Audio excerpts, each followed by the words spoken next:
An estimated 500,000 Australians have intelligence files, which essentially means all the intimate details of their lives are recorded by ASIO surveillance teams.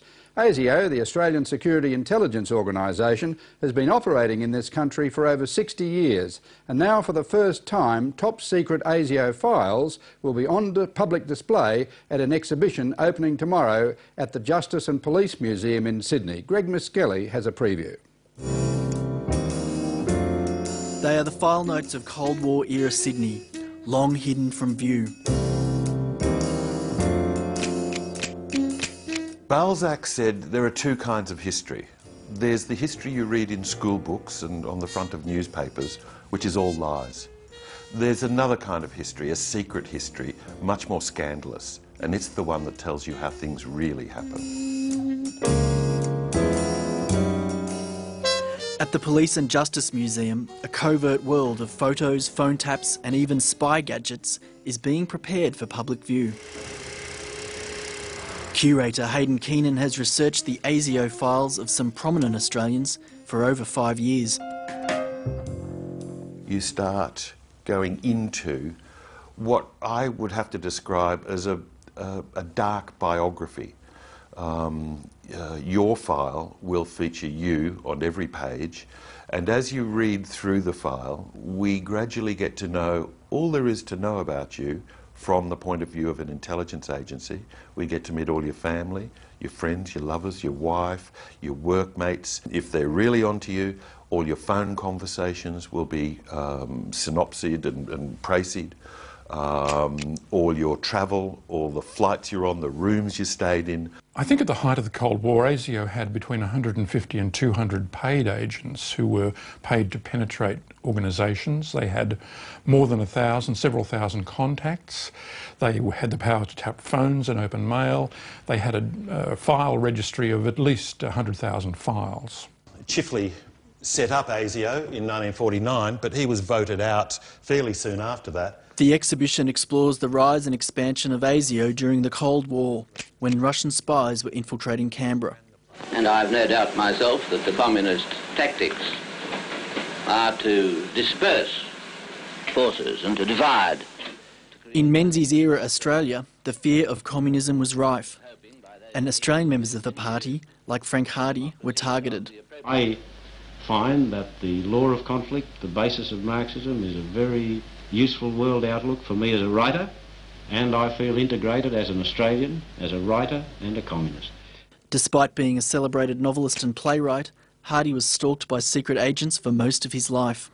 Frank's got 15 thick volumes up to between 1949 and 1980. There's almost nothing in his file that indicates that he's a threat to the state, prone to violence. He's a major dissenter, and what you see is ASIO involving itself in some ways in the arts more because of Frank Hardy. We're very pleased to see them people come here. We're very pleased. What a wonderful friend they are. In the 1960s, Frank Hardy was instrumental in social causes like the land rights movement. He supported and publicised the famous Wave Hill Station walk-off. Soon ASIO were keeping files on Aboriginal activists. Historian David McKnight says ASIO was influenced by the conservative governments of its day and misunderstood the politics of the protest movement. When the anti-Vietnam and anti-apartheid movements emerged and the New Left emerged, ASIO saw them as a threat, as a big threat. The government certainly saw them as a big threat.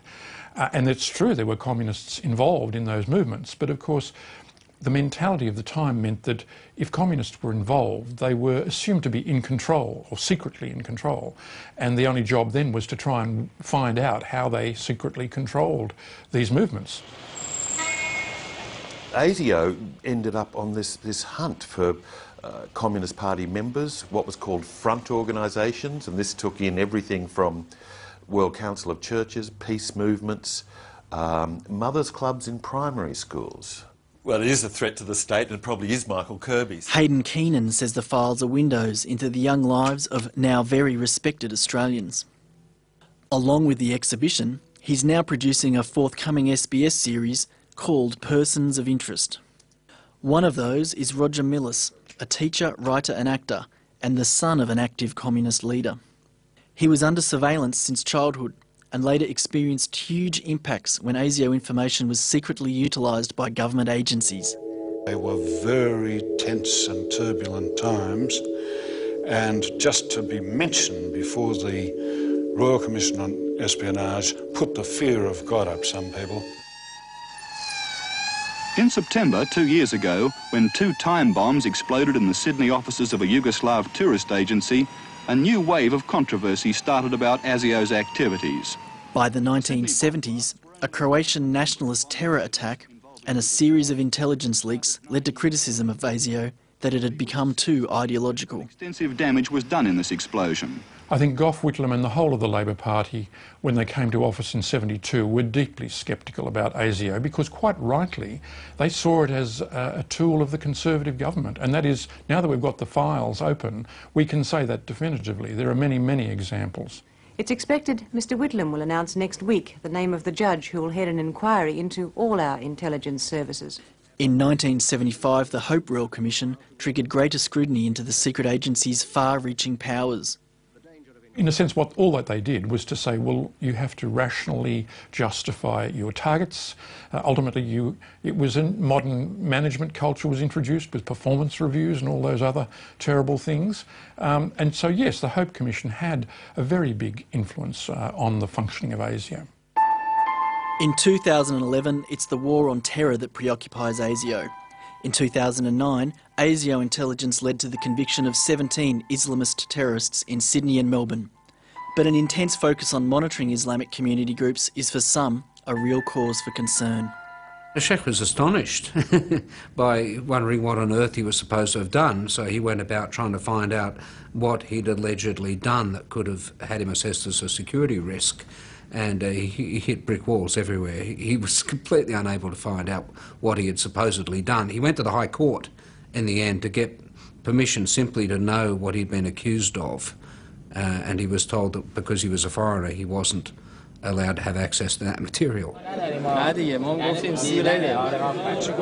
Father David Smith is a supporter of Sheikh Mansour Legay, who fought a long battle against deportation after an adverse ASIO ruling in 1995.